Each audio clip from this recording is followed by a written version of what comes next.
said you lost a lot of weight. What did you do in terms of your diet?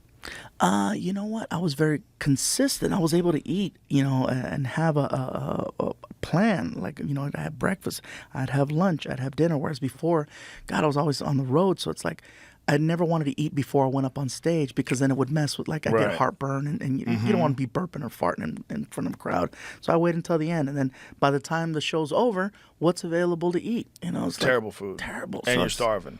Yes. So you can't wait to eat. Yeah. And then go to sleep. And then it was just that cycle repeat.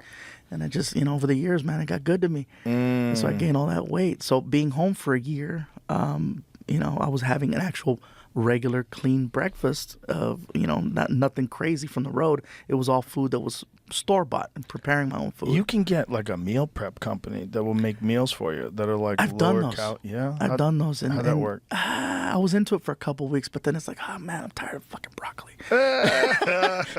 Tired of this shit. Yeah. What helped out a lot too was that every day I was walking a lot. I was lifting weights 3 times a week. Oh, that's great. And then again, going to see my doctors, getting on certain plans. Like, I wear a monitor now for my sugar. So I'm able to keep tabs on my sugar, whereas before it was out of control. I was averaging waking up at 400, which is like you might as well go to the hospital. Normal, you want to be somewhere between 80 and 120, at least for me. Ooh. And so I was riding the what they say the check engine light on too long. That's scary. And so and then I got high blood pressure, and of course you don't know it until they tell you or until you check yourself. So then getting on medication for that, getting on medication for diabetes, and now I'm sounding like Joe Diaz. Yeah, you got a cocksucker, you got to get the diabetes, you got to get this and that. But getting my health in order with the doctor and with the food and with the working out, whereas I wasn't able to do that on the road. Or I would make a lot more excuses because I didn't, Well, also, you want to have energy for those shows. And sometimes when you work out really hard, after it's over, you're so tired. And when you're really tired, it's hard to, like, fire back up to get ready for the shows, especially if it's a new thing you're doing. If your body's adapted to it, you can do it pretty easy. But if your body's not adapted to it, like a hard workout, it's like, what the fuck is this? And all my energy goes into the show. So when I'm up there, I'm hitting it. I'm not sluggish. I'm not standing still. Right. I'm up there, man. I'm performing. You're so moving. It's like, But then when I get off, I'm like, The thing is, if you did get healthy and you did get in shape, it would really genuinely help your ability to maintain that. Because, just imagine when you said you lost 70 pounds. Imagine if you had to do your show right now with a 70-pound vest on. Oh, God. Yeah, I know. Yeah, it sucks. And that's the reality of weight. Yeah. That's the reality of gravity. My knees, my hips. Everything. Everything. Breathing harder. Yeah. I do workouts with a 25-pound vest on. And just a 25-pound vest on, just 25 pounds, it's not even that much. Like, if you pick up 25 pounds, doesn't seem like much.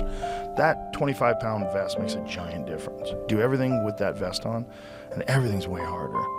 Farmers carries, chin-ups, push-ups, dips, bodyweight squats, everything's harder with just 25 pounds. People gain and lose 25 pounds like it's nothing. But when you're walking around with that 25 pounds on, that is just, you're carrying that, man. That's a lot of burden on your resources, your biological resources, your tissue, your bones, your joints, your hip, your back. You just fatigue, and then maybe the writing that you do, maybe your writing would be sharper. Maybe you'd have more that you were thinking about if you had more pumping through your body, Oh, believe me, I agree 100% with everything that you're saying, and it's not even an issue of not knowing or not understanding or not seeing the bigger picture. Got to get you on Adderall and Ozempic. Nice. Let's go. I just got on Ozempic. Did you? Oh yeah. Want to hear something funny?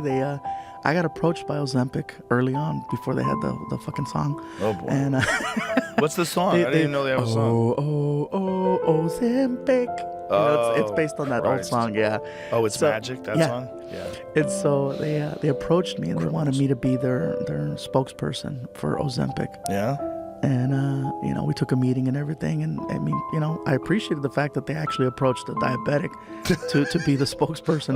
Diabetes medicine. Yeah, I'm gonna be the new Wilford Brimley, And so the deal didn't work out. But you're still doing it. So you're on it. How long what's funny is I wasn't on it when I took the meeting. And you know, it wasn't like I said, when 2020 hit and I went to go see my doctor, he goes, I'm going to put you on this thing called Ozempic. I'm like, are you freaking kidding me? I'm like, I could have been getting that shit for free. But yeah, so it's once I you know, give myself the shot once a week. Some people use it to lose weight, you know, like you know, people that aren't necessarily really big. Yes. Will use that to, you know, suppress their appetite and stuff like that, because it will make you a little nauseous. Like in the mornings I wake up and I'm like, oh, I gotta drink like a shake or something. So you only do it once a week. When people are on it for weight loss, do they do it like every day? Like how often do they do it? I don't know what the cycle is for using Ozempic for weight loss, but I just know that when I first did it, I dropped 15 pounds like in, God, like a week. Wow. Yeah. So your body will react to it immediately, but then, of course, you plateau and stuff like that. They say that it limits your appetite. That's one of the big effects of it. Yeah, because I was waking up queasy, and so, you know, you can feel a little nauseous. You're not really trying to. It's crazy because it's everywhere. Like you see all these ads for it, and even like Tony Hinchcliffe brought this up. Like CNN had a thing on it that it seems like a story, but it kind of is an ad. You know, it's kind of an ad for Ozempic, but it seems like it's a story about Hollywood celebrities. But really, you're just jazzing up the fact that everybody's taking Ozempic.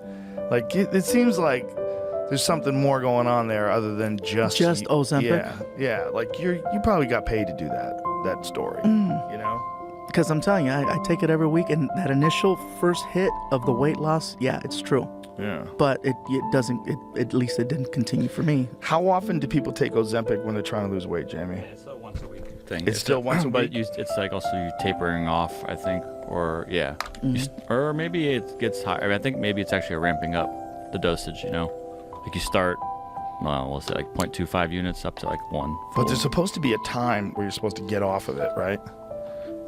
As far as like for if you're trying to cut weight with it, I think the cut weight people. I don't know. It's supposed to. They're pushing it is that. like a cycle. Like you're supposed to do like you 12 weeks on, probably 12 weeks off. These motherfuckers are pushing that, right? though. But it does help regulate my sugar. Yeah. So I between the monitor, because my monitor's always checking my sugar. So, for example, right now I don't have the monitor with me. It's in the car because the honey. Honey spikes my sugar like nothing else. But because my voice is a little off right now, so I'm taking the honey. Yeah.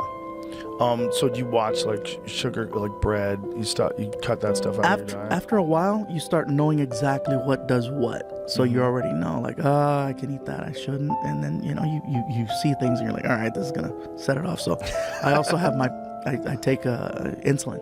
Oh, okay. So I play that game. How long have you been doing that? Oh God, over 5 years for sure. So is this type 2 diabetes? Yes. So that's the type that you can reverse with diet and exercise? Yes. Yeah.